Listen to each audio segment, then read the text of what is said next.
Assalamu alaikum for class. I hope you are all fine and doing well at home. I am your teacher Hamna Askar from Morning Dew Grammar High School. Today I am here with English grammar. Page number is 15. So open your books. So here is page number 15. Today our topic is collective nouns. So in our previous lecture we have read about uncountable and countable nouns. Countable nouns क्या थे? ऐसे nouns जिनको हम count कर सकते थे, और uncountable nouns क्या थे? जिनको हम लोग काउंट नहीं कर सकते थे। तो आज हमने पढ़ना है कलेक्टिव नाउन्स के बारे में। कलेक्टिव नाउन्स क्या होते हैं? सबसे पहले हम इसकी डेफिनेशन देखते हैं। We use a collective noun to describe a group of persons. कह रहे हैं हम लोग कलेक्टिव नाउन को यूज़ करते हैं लोगों के ग्रुप के लिए। मतलब जो भी चीज़ ग्रुप्स में होगी, ग्रुप्स की शक्ल में जो काम हो रहा होगा, और वो किस में जाएगा? कलेक्टिव नाउन्स में।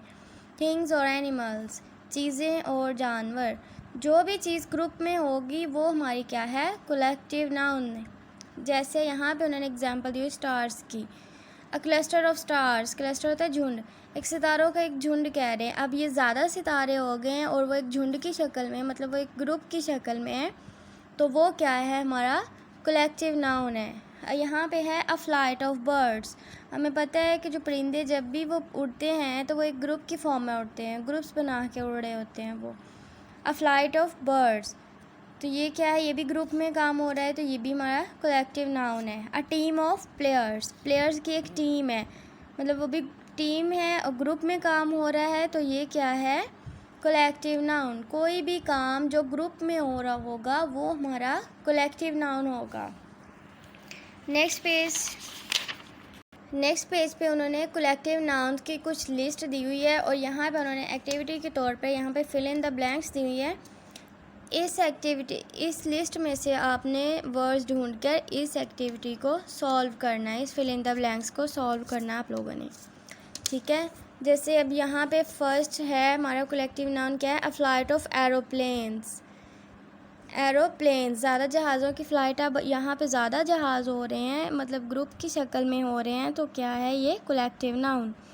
अ कॉलोनी ऑफ आर्ट्स, ज़्यादा चूंटियों की कॉलोनी है, ग्रुप में है, वो एक ग्रुप है उनका, तो ये भी कलेक्टिव नाउन है।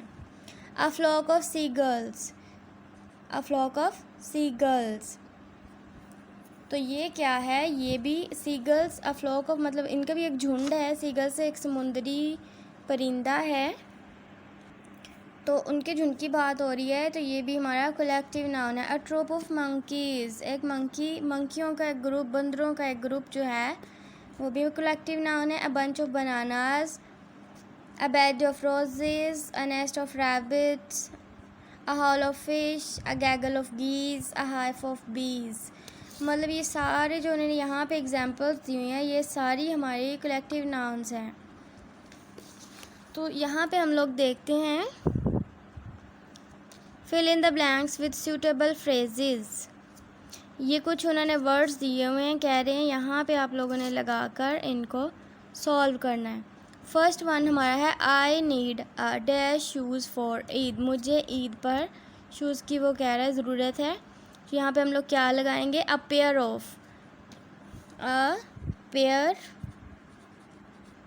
Of shoes. I need a pair of shoes for Eid, मुझे ईद पर शूज़ के एक जोड़े की ज़रूरत है, ठीक है। Dash monkeys was sitting in the trees, dash monkeys. अब यहाँ से अगर हमें समझ नहीं लगी तो हम यहाँ से ढूंढने की कोशिश करेंगे। Dash monkeys was sitting in the trees, a troop of monkeys, बंदरों का एक झुंड जो है वो कह रहा है दरख्त पर बैठा हुआ है, ये वाला इसमें आएगा। A troop of monkeys. Dash teacher is having a meeting now, dash teachers is having a meeting now। तो यहाँ पे ज़्यादा टीचर्स की बात हो रही है, तो जब ज़्यादा टीचर्स जहाँ पे भी टीचर्स की बात होगी या ज़्यादा टीचर्स की बात होगी, तो आपको पता है वहाँ पे हम लोग स्टाफ यूज़ करते हैं।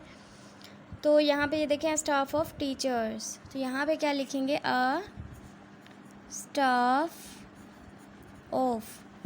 Staff of teachers having a meeting now. I heard dash geese in the jungle. I heard dash geese in the jungle. A gaggle of geese. I heard a gaggle of geese in the jungle.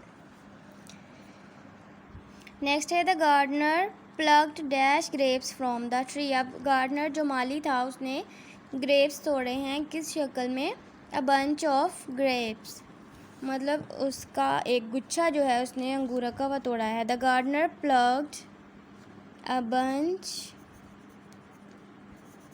Of grapes from the tree. So ऐसे ही आपने ये सारी activity में ये word suitable जो भी होंगे, अगर यहाँ से समझ नहीं आएगी तो आपने इसकी हेल्प ले लेनी है। ऐसे ही ये सारी एक्टिविटी आपने सॉल्व करनी है बुक के ऊपर, और इसकी डेफिनेशन आपने अच्छे से याद करनी है और एग्जांपल्स देख लेनी है, ये 3 जो दी हुई हैं यहाँ पे। तो मिलते हैं अपनी अगली वीडियो में, तब तक के लिए अल्लाह हाफ़िज़।